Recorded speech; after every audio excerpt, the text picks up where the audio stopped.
Saudi আরব নিজেদের নিরাপত্তা রক্ষা এবং নাগরিক ও বাসিন্দাদের সুরক্ষায় প্রয়োজনীয় সব ধরনের ব্যবস্থা গ্রহণ করবে বলে পুনর্ব্যক্ত করেছে। মঙ্গলবার ভিডিও কনফারেন্সের মাধ্যমে অনুষ্ঠিত সৌদি মন্ত্রিপরিষদের বৈঠকে সভাপতিত্বকালে যুবরাজ ও প্রধানমন্ত্রী মোহাম্মদ বিন সালমান এই দৃঢ় প্রত্যয় ব্যক্ত করেন।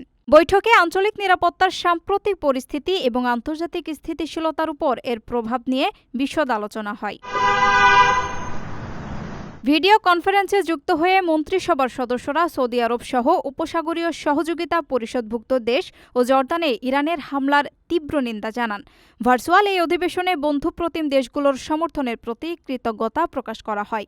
বৈঠক শেষে তথ্যমন্ত্রী সালমান আল দোসারি জানান, ইরানের আগ্রাসনের শিকার ভ্রাতৃপ্রতিম দেশগুলোর প্রতি সৌদি আরব পূর্ণ সংহতি প্রকাশ করেছে।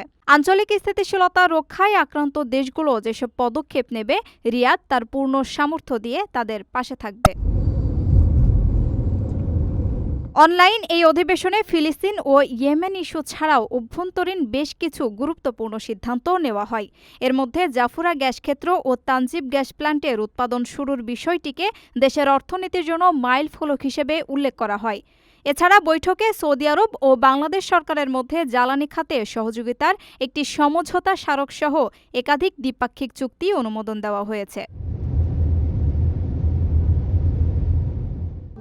প্রবাসীদের জন্য নির্মাণ হচ্ছে দেশের প্রথম স্মার্ট সিটি, যেখানে থাকছে স্কুল, মসজিদ, হাসপাতাল, সুইমিং পুল, হেলিপ্যাড, পাঠাগার, জিম, সুপারমার্কেট, শিশু পার্ক সহ সকল নাগরিক সুবিধা।